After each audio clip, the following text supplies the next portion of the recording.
Lewis and I spent a lot of time playing games together, but he was surprisingly bad at them. He died a lot.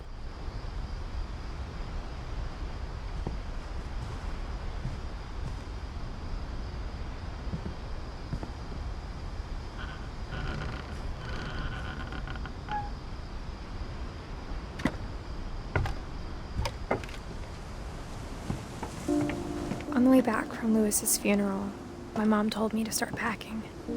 She waited until the day before we left to tell Edie. I'm not sure if she wanted to make it easier or harder.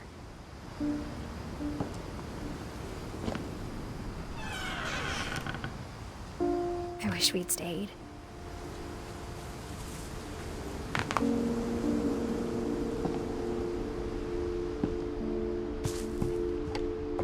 But I understand why we left.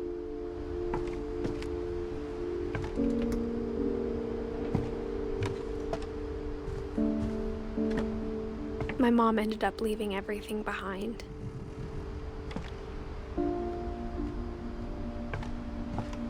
What happened that night had been coming for a long time.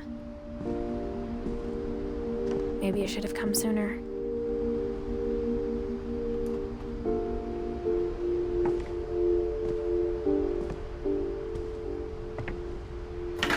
But it had to end one way or another. All that's left now is to tell you about that last night.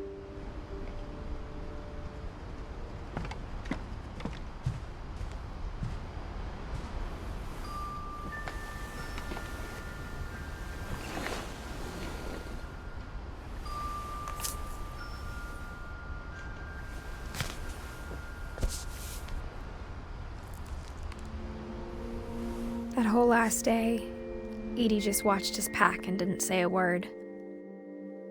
Until supper, when she raised her glass and said, "To our final night together, and all our final nights apart." Grandma, you know what I said about alcohol. Some of your medications are very Edith, specific. I left a present for you in the hallway. Why don't you go open it? The grown-ups have to argue now. I'm sorry, you're right. We're all leaving tomorrow. Let's just enjoy our last... I'm not leaving. Edith, you're excused.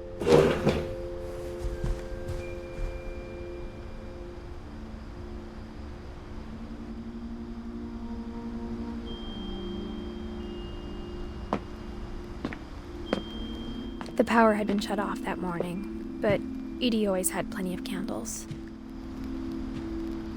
When my mom sealed the library, I don't think she knew about the other entrance. Or that Edie had a key to it.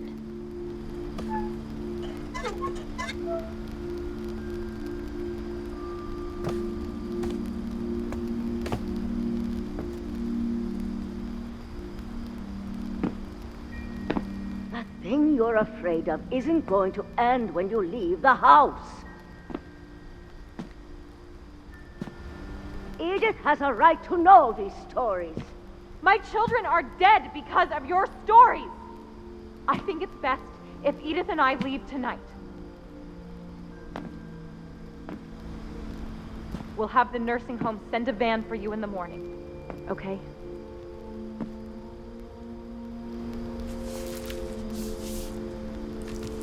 Dear Edith, there's so many stories I wish I could tell you, but there's only time for one. This is about what happened on the night you were born. That night, the tide went way, way out. It was the first and last time I ever saw the old house aground. There'd been an earthquake out in the middle of the ocean. They called it the lowest tide in 1,000 years. God, it smelled awful. You know, I've seen that house every day of my life. But I never thought I'd go back to it. When the fog rolled in, I lost my way.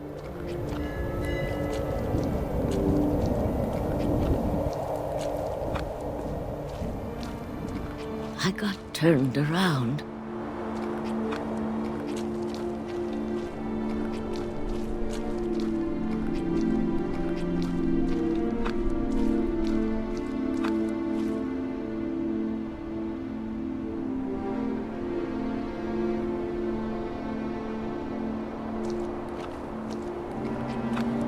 I started seeing things.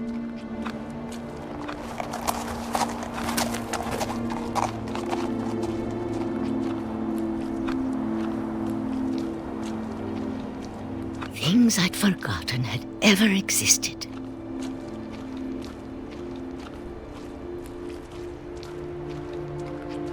But when I saw them, they felt like old friends.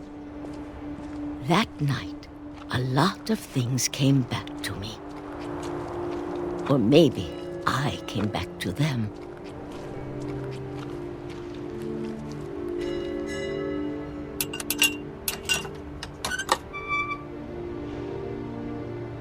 Things I can't explain, but that I need you to try and... Edith, what are you doing in here? It's mine! Edith! Mom, you're gonna rip it! Let go! I kicked and screamed, but Mom dragged me to the car.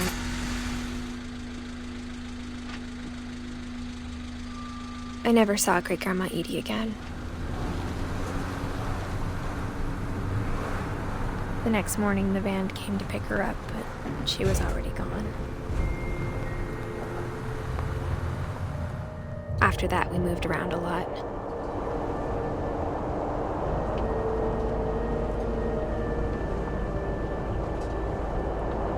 We both tried to make the best of it.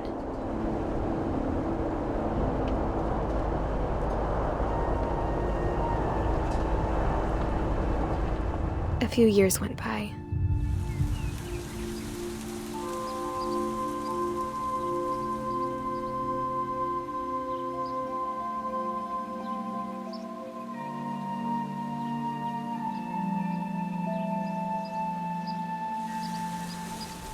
My mom didn't like to talk about it,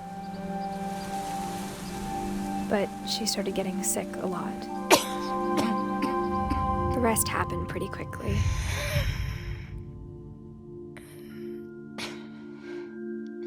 She got better for a while,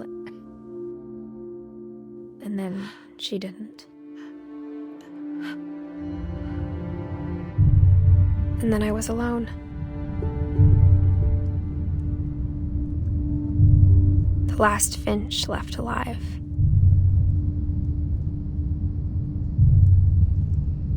Until I found out about you. I'm still not sure what to tell you about all this. If we lived forever, maybe we'd have time to understand things. But as it is, I think the best we can do is try to open our eyes. And appreciate how strange and brief all of this is.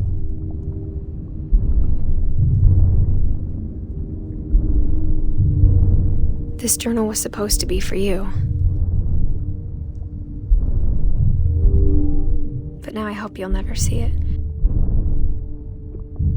I just want to meet you and tell you all these stories myself. But I guess if you're reading this now, things didn't work out that way.